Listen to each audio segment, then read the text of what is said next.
Good evening. Um, we are third episode of Week Ahead. We are independent research, the 9th of June, 2024. Our latest episode of Week Ahead. Now, before we start talking about the week ahead, let's talk about the week that was in South Africa. We know GDP printed a contraction of 0.1% year on year. This contrasts to our forecast of a 1.3% year on year growth. We will talk later on in this presentation about the specific industries that we were very disappointed by, whose growth we're very disappointed by. The second print that was released last week was that of motor vehicle sales. Actual year on year growth was actually a contraction of 14% versus our forecasted contraction of 0.2%. This huge difference in contraction year on year belies the weakening confidence of not only retail customers but that of businesses in South Africa. Now we know that coalition parties are still talking and with about 7 days left on the clock, the ANC, who won a 40% win at the general polls on the 29th of May, has yet to announce who the coalition partners will be or who will be in the government of national unity. So the South African government remains largely in limbo.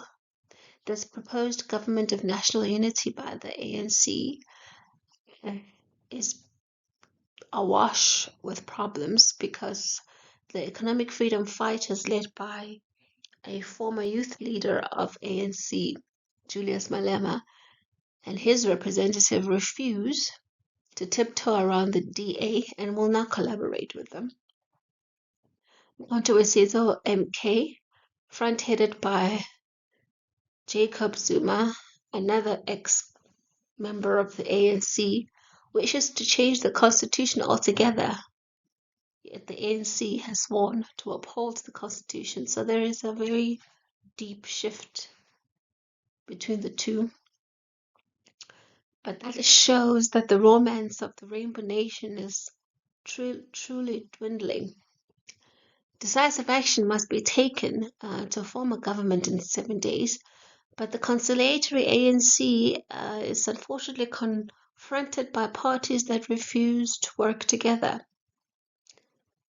It is quite clear that the ANC's political win for the African in 1994 must now be augmented by an economic win as well, not just for the elite, the political elite, or the 1 or 2 billionaires, but by an economic win for the masses, because failure to do this is going to lead to a total collapse in voter confidence in 2029. And we are then in uncharted waters about which political parties will take us to an economic win for the African masses. Our house view is that a coalition with the DA is likely on a national level, while the provinces will be a quilt of many and different coalitions. Now, we have this house view not because we like it, but we think that is what is likely to happen. The DA secured about a 22% voter support. This added to the 40% voter support of the ANC does take both parties to 62%, and that is enough to hold government. But there are ideological differences between these two parties, the DA and ANC. And I'm confident that if the ANC was to Do this, the lose confidence, especially of the Black African, who views the DA as a white party, and rightly so, and a party not concerned at all with the betterment of the African masses, but rather to maintain the status quo that has the white minority elite at the very top of every social and economic ladder in South Africa. Now let's talk about the prints of last week. This graph discusses on an industry level the percentage point contributions of the GDP print. You recall there was a contraction in Q1 of 24. So in the first quarter of 2024, GDP contracted by 0.1%. And we know from this graph that leading that contraction were contractions in construction as well as manufacturing and mining. The only industry that was positive in Q1 24 was agriculture. It added a 0.3 percentage points to GDP growth in the first quarter of 2024. This is where the problem that belies the South African economy can be very well understood. This graph shows that there was no growth in personal income, personal services industry, no growth in government, finance, transport, and accommodation. That's more than 50% of the economy not growing at all. In fact, 3 industries, the construction, the manufacturing, and mining, contracted. We're talking about 80% of the South African economy either contracting in growth, the industry contracting in growth or not growing at all. The only contributor to growth is agriculture. Yet this is the very industry that to be they have their way are going to revolutionize by expropriating land without compensation and so on. But rightly or wrongly, the African land in South Africa belongs to the African. Our only independent research is that once it is returned, the land becomes productive and continues to contribute positively to GDP growth. And how that happens is entirely in the hands of the parties that are going to form the government in South Africa in less than a week's time. Our own overestimations on GDP growth, we saw growths in, although minor, in finance, in transport and accommodation, but all of those industries registered 0% growth, no growth at all. And of course, the mining and manufacturing and construction industries we had seen lesser declines than that which was actually printed by Stats SA as percentage point contributions to GDP growth in Q1 2024. So we had underestimated really the degree of no growth or negative growth by industry as independent research, and we are surprised to have to admit that of all the industries in South Africa, only agriculture in Q1 24 contributed positively to GDP.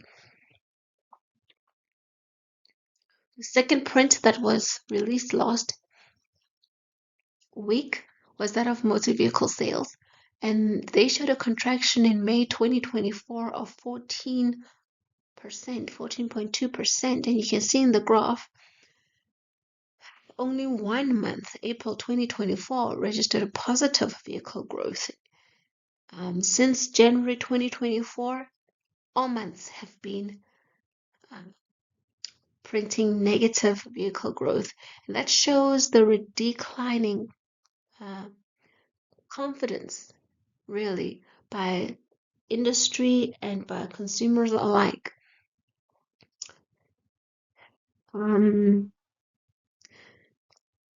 This graph just shows, very well how, the South African economy and the confidence of industry players in that economy, how their confidence is truly dwindling, and each month it gets worse. In January, it was just under 4% contraction in growth that accelerated to 12% in March, and now in May, we're at 14%.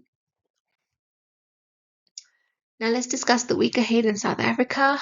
The government is going to be finally announced. Failure to do this is going to leave open a vacuum of power that opportunists are going to take advantage of. KZN is reeling from the tornado and just natural disasters that happened in that region. This sets the perfect climate up for the criminal element to take advantage of just this dismay and any vacuum of power that exists. So we expect the ANC to find friends soon and to speak boldly about how they're going to fix that which the voting public says is broken about their government. Business confidence is also going to be released in the week ahead. We expect, and that reading will be for May 2024, and we expect a declining business confidence because, with the change in political landscape comes the possibilities of policy changes in South Africa. Gold and mining production is going to be released in this week, and they will be the prints for 2024 May. We're expecting contractions of 12% and 8% in gold and mining production respectively. Manufacturing will also decline. We expect the May 2024 contraction to be about 11% year on year. That's going to be released by Stats SA in the coming week. Now, if you want to know how we came to any of these, we invite you to please click on the links in the description box to our website, and we can start engaging on how we share information with you. We are independent research where we think for ourselves. Before we sign off, we want to speak to the natural disasters that have happened in KZN, and now the Eastern Cape, and now the Western Cape, the flooding in the last two provinces, and the tornado freak weather storm that ripped apart homes in KZN. Our hearts go out to the families of deceased people, and the Black Africans in those regions who, by nature of our living in crushing poverty, really don't have the support they need to pick up the pieces of their lives and go forward.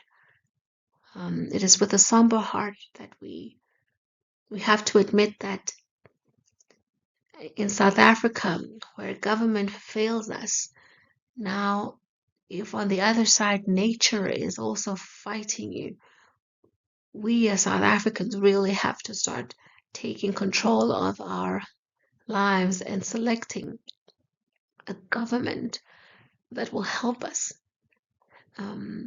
when tornadoes hit, when flooding hit, a government that will have the necessary tools to respond effectively and swiftly.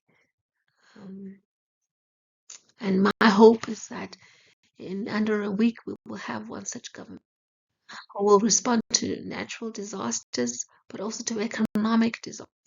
that I've just described. My hope is that they respond to these efficiently and try to correct all that is wrong. This is what we think for ourselves. Until next week, ciao for now.